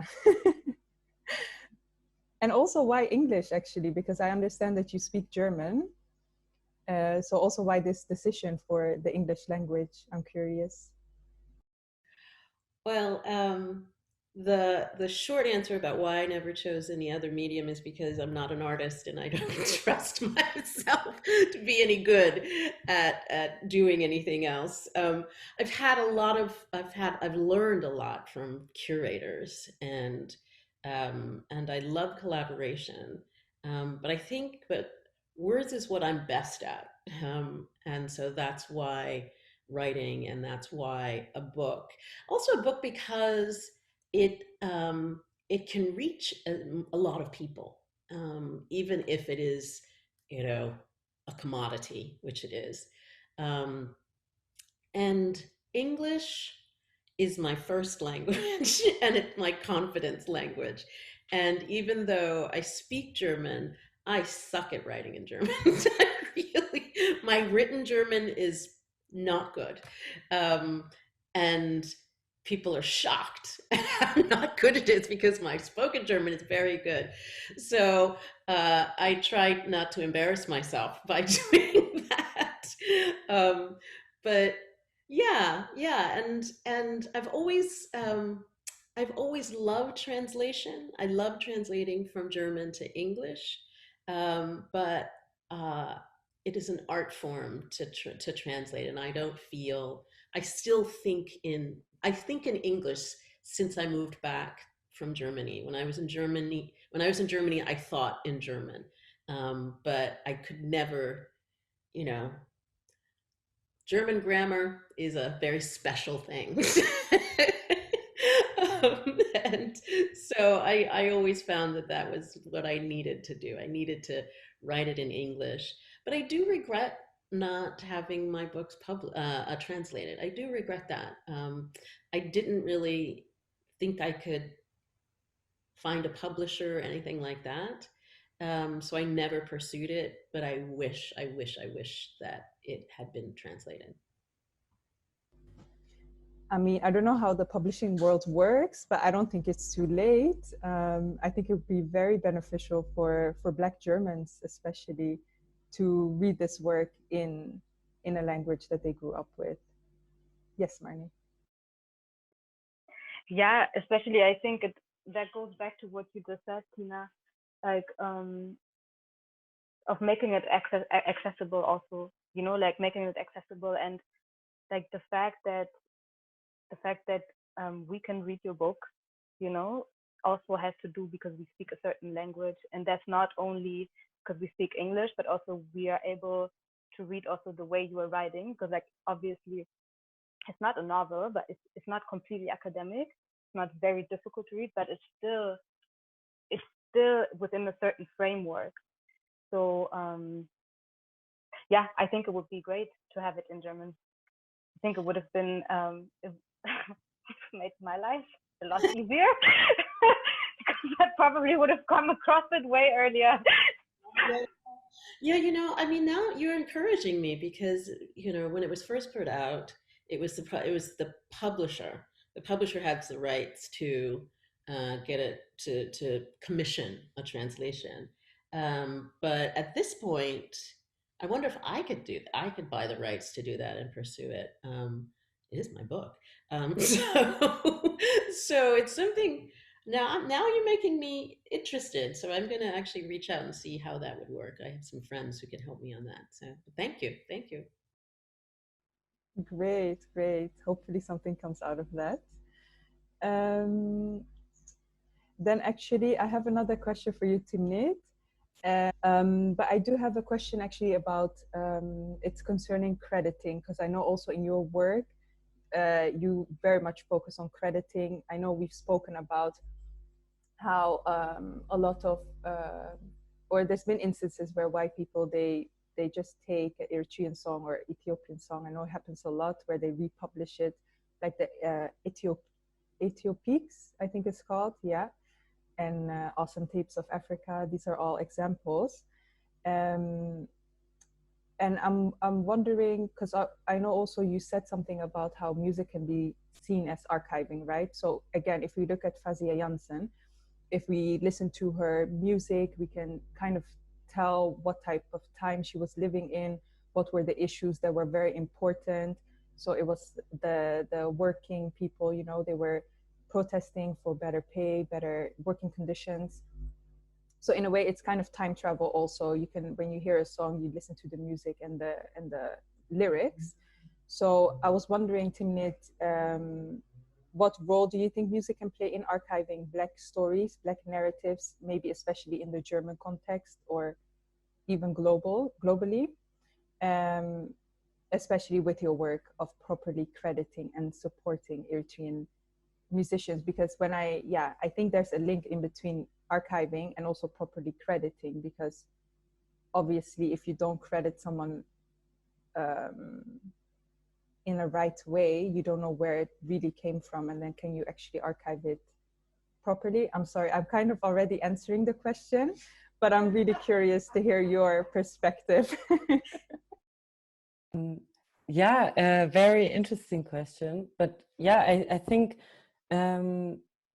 similar to what you just said. Also, I think if you say you're archiving, but you do not actually give credit to the person whose intellectual property it actually is, then you're not archiving. I think it's, as for me, I think that doesn't make sense, because then you are just taking the music and making it accessible to other people, which is great. Also it's a thin line, I think, because through the internet, I got exposed to so much music I didn't know before, because people take it and put it online. But I think since with this whole digitalization process, there were no rules, no laws. In a certain way, it's great because you can connect easier, like certain bureaucracy is not there simply. At the other hand, it's the whole music aspect, or like the whole art scene, music scene and whatever, is still embedded in the same structure as we navigate through in our daily lives. So I think with the whole, what you mentioned, like the awesome tapes from Africa, and there are a lot, there are many labels like that. I don't want to promote it here, but stuff like that. So it's literally the scramble of African music, and to take it and to put it not in a context, and just take it and on the top of it make money out of it has nothing to do with archiving.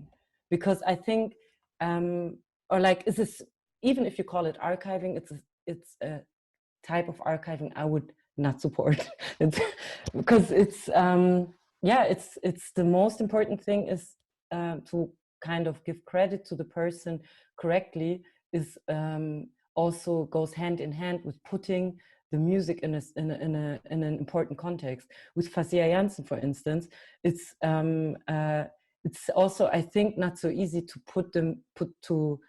display, to portray her as a musician when there is no context of Black musician in that time. Obviously there were Black musicians, but you do not know about them so much because of the structure they were navigating through to be a musician. So it's like it's not so easy to take her out as a musician and not see what is being projected on her.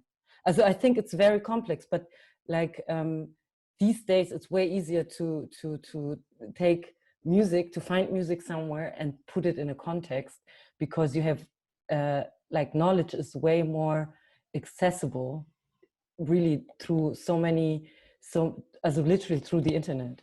So I think, my take on, like, my with Eritrean music, for instance, that happens not so much, because Eritrea is still very not so open to a lot of other people than Eritrean. But but with the like the whole awesome tapes from Africa is also, it's taking music that is old. That's the whole appeal. So you take music from like 20 years ago, 30 years ago, but you, at the same time, these people mostly disrespect the music that is contemporary.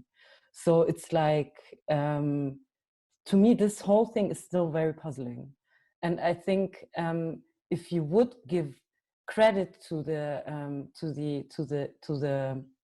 person that really did the music, if you credit it right, you have to get familiar with the context, because you have to know who you give credit to. A lot of people already also died. And that's also what you, for instance, said, with like the issue of what do you do with a person that wants to burn the diary, but you want to kind of portray the person, or like make certain things accessible. But that's with music, it's the same. So many musicians that have passed, their music is still being published because they had so many demos that they recorded. And you never know if the musician actually wanted those demos or like this music to be published. And then,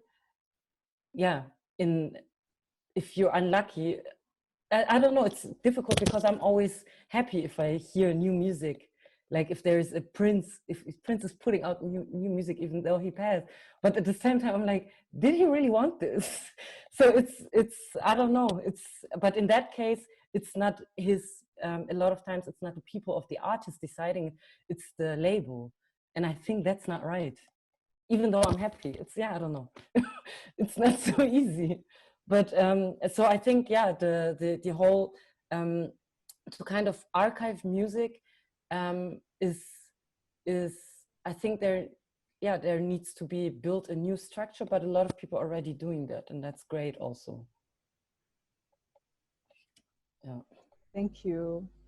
Yeah, when you started talking about Prince, I thought immediately about Michael Jackson and him still doing concerts with a hologram. I don't know, a few years back I saw that and I was just it was very confusing. Yeah, because I was also wondering who made this decision. I don't know if he wanted this, but yeah. Thank you, Timnit. I think we're at the end. I think we've already talked for an hour now. So yes, I'd like to thank all of you again for being here, for making the time. Thank you to Tina, thank you to Timnit for sharing your knowledge and your opinions. Also thank you Princella and Marnie for your input and also organizing this talk, getting everyone together here. And of course, also thank you to the IFFF and Interkultur for the support throughout. And of course, this talk wouldn't have happened without the artistic research residency of Fasia Jansen. So thank you, everyone. Thank you, Faye, for moderating. Thank Yes, you. thank you. Thank you. All of you, actually. It was my pleasure. It was my pleasure.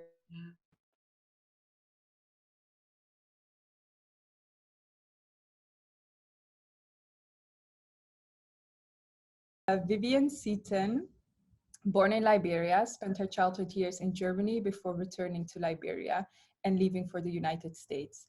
Vivian holds an LLB from the University of Liberia, where she has also taught German and French. She earned a Master's of Science in Linguistics from Georgetown University in the United States. Also, she is the niece of Fasia Jansen, the daughter of Fasia's sister Fatima Massaquoi. She holds many stories of the Massaquoi family, which have greatly informed Priscilla and Marnie about the paternal side of Fasia Jansen's family. So what I've heard about you, Vivian, is that you hold many stories. You're a very passionate storyteller, and you're the so-called memory or archivist of the family when it pertains to these oral stories. So immediately something connected when Princella and Marnie told me this, because I identify as Oromo, which is an ethnicity from Ethiopia. So growing up, there was always this practice, like this tradition of telling stories and remembering your ancestors and remembering your lineage and where you came from. So immediately I thought about oral history as a way of archiving history and stories. So I wanted to firstly ask you, how did you and your family manage to maintain all of this information throughout all of these years? Well, thank you very much, Fayo, for inviting me on your show. I'm very, very happy to be here to talk about my aunt Fasia. I'm happy to meet you, and I'm happy to know that you're from Ethiopia. I have a long relationship with Ethiopia, but it's just too much to talk about at this time. How my family managed to archive all of this information is a very difficult question to answer, but I think I might try to answer it. I'm of the Vai tribe. My grandfather, Momolu Massaquoi IV, Momolu IV, was the king of the Vai people. And our family migrated from Mali, from the Sudan, about 1,000 years ago. And they migrated to Mali and then to the west coast of Africa in search of salt. One of my ancestors was the man they called Kamara the Great, and he lived in Timbuktu. And those are the people who founded the first university in the world. So education and archiving and storytelling and academia has been in my family for thousands of years. So, but at this point, I would like to say that the Vai people are the first ethnic group in Africa, south of the Sahara, to have its own script. About 500 years ago, a man by the name of Dwalu Bukele had a dream that God wrote the Vai script in the sand in front of him. So from then on, the Vai people have been able to preserve their culture, their heritage, their tradition. because they could having a script. Later on, the Bamon people in the Cameroon developed their script because at the end of the 19th century, some people were taken from Liberia as slaves to a place called Fernando Po, which was a Portuguese colony, and then some of them went to the Cameroon. So as a result, Bamon also has a script, but the Vais were the first. And if you study Bamon, you will see that Bamon came from Vai. So having said this, my ancestors learned the Quran when they were little boys. In fact, my great-grandmother, Queen Fatima Sandemani, as a girl, learned to read the Quran, which was very unusual. And so literacy has been in my family for generations, and women are not excluded. My grandfather was sent to the United States to attend college in the United States. Later on, he attended college at Oxford and Cambridge. He became a very good friend of the King of England. So my family has been in literacy and international affairs for generations. But my grandfather learned the Quran, and he also taught jurisprudence and Arabic at Hamburg University when he was consul general there in the 1920s. So we have a tradition of preserving literature. I personally am a fifth generation writer. Of course, I don't write that much. I'm not a good writer, but I say I am. And now what's happening is that I used to publish a woman's magazine called Lady. And from writing, I've gotten into screenwriting, movie scripts, and what they call these historical drama series. And I'm getting into movie making, and this is what I would like to pursue. And I'm having a thought that maybe we can do a historical drama series on Fasia. But that would be something that we can discuss off camera, and we can see what we can do. I have, of course, a lot of pictures of her. I have her book here. I was one of the first to receive a copy of her Geliebte Rebellion. And I've kept up with her life story all my life. And I had the unique pleasure and privilege and honor to meet her in 1960 in Hamburg. And I'm the only member of the family in this generation who knew her. Mm-hmm. Really interesting. Yes. We'll definitely be in contact about the movie idea. I think that's really nice idea to commemorate her as well. So basically you talked a little bit about the way literacy plays a role in your family, of course, in maintaining these stories. And now my question to you is actually, why are you so passionate about to keep these memories of your aunt alive? Because now you also speak about maybe making a movie. What is the drive to keep her memory alive? Of course, thank you for the question.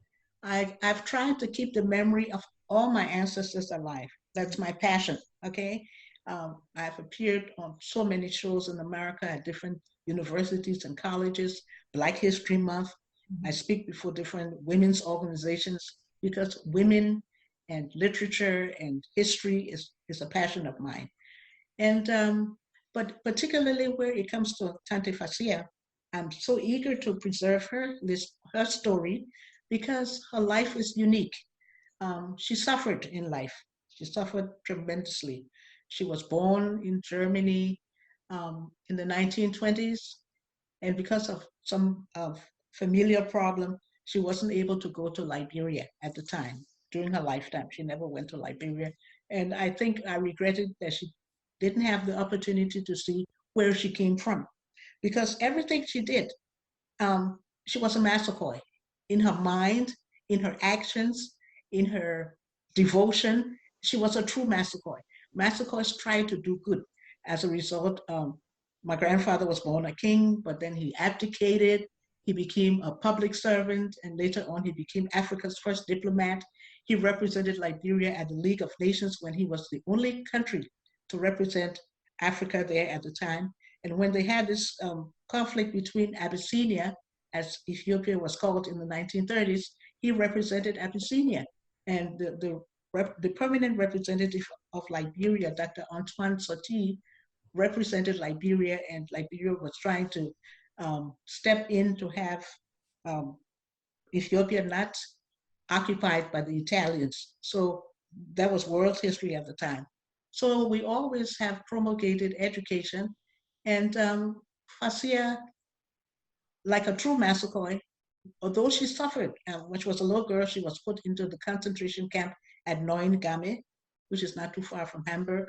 She was lucky that they didn't execute her or gas her, but on the contrary, she was only given the task of peeling potatoes for the Russian prisoners of war.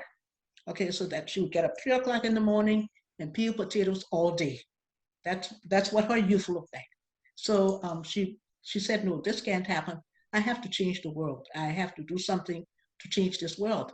And as a result, of course, she led all these peace marches through Europe, from Oslo to Italy, from Moscow to Spain, all over Europe. She was an artist. She was a singer, a songwriter, a poet, a sculptor.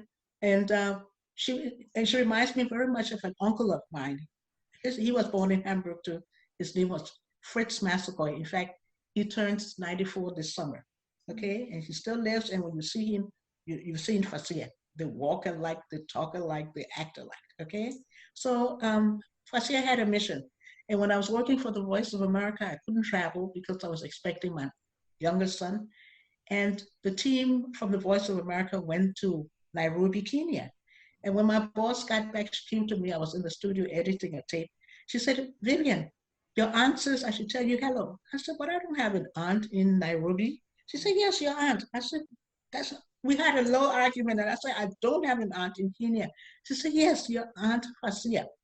And for 10 minutes, I just sat still because Fasia was a member of the German delegation. She had been a member of the German delegation to the Women's Conference in Beijing, China. And then she was also a member of the German delegation to the Women's Conference in Nairobi, Kenya.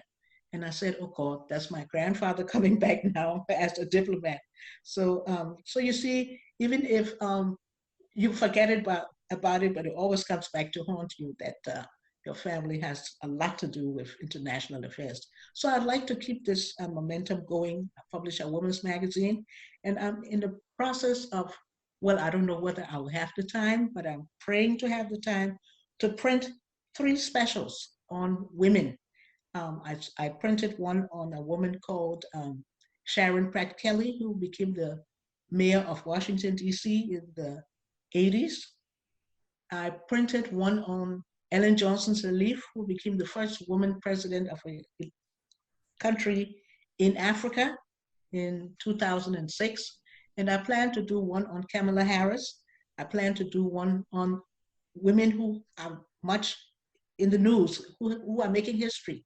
And I will do one on my Tante Fasia, okay?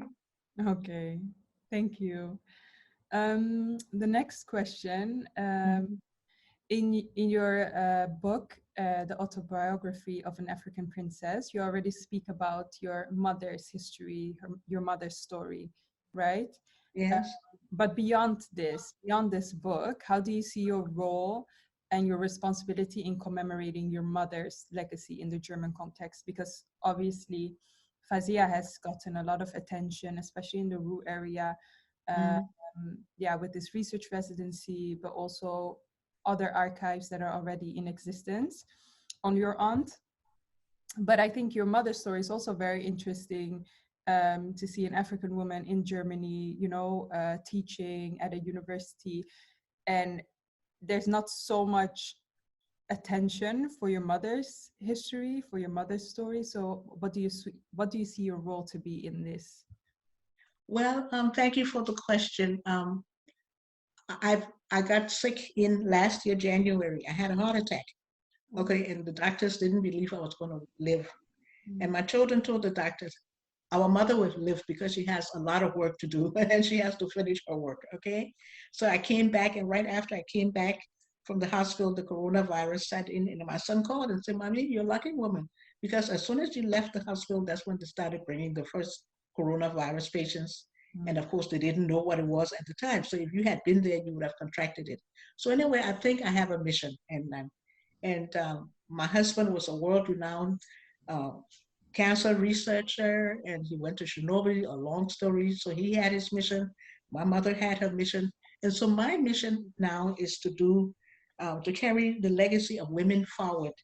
And I was saying to myself that the best thing I can do for my mother is to open a university in her name.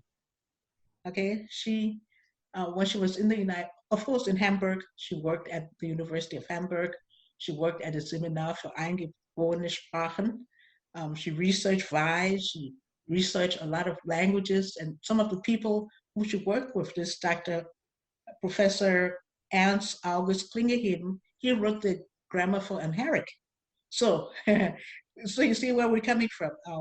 We have a lot of work to do research on Africa. So my mother, when she came to the United States, she taught at Fisk University, and she helped establish the first African Studies program in this country.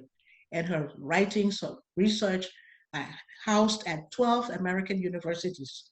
The Schomburg Center in Harlem, New York, Tulane University, Fisk University, Boston University, you name it, okay? And then when she went back to Liberia, she went, although people said, oh, you can't go to Liberia. Liberia doesn't have any running water. They don't have light. She said, no, no, no. I will help bring running water and light to Liberia. And she made that her mission. And she educated people who traveled abroad and became engineers and doctors and scientists. And they went back and brought water and light to Liberia. And so she left a legacy, and her name is on the cornerstone as having founded the University of Liberia. But I think I need to build a university in her name. And I will send you the website. I already have established the website, and I'm in the process of getting some funds to do it. I'm in contact with my colleagues at the different universities here, Georgetown, Yale, Princeton, Vanderbilt, Harvard, Howard, George Washington, Catholic University of America, and my colleagues at the different universities where I've studied and have worked. They have promised me that they will help me set up this university in Liberia. So this is the legacy I'd like to leave for my mother, that I have a university named after her. Beautiful. I hope this works out, really. Thank you, thank you, thank you. Yeah. Well, those are the questions, Vivienne. But yes, I would really like to thank you, Vivienne, for your time, for your effort, for these, this knowledge that you're sharing with us. We really appreciate it, especially from someone that was so close to Fasia, someone from her family.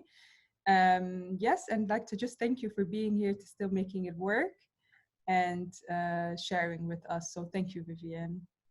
Thank you very much. It was a pleasure being on your show, and I wish you all the best. If there's anything I can do, any question I can answer, or anything I can contribute, I would be happy to do it. And I hope to come to Europe this year, and I hope to meet you personally and the other members of the team. Okay? Yes, that will be perfect. Yes, we'll definitely stay in touch, Okay. and hopefully we will see each other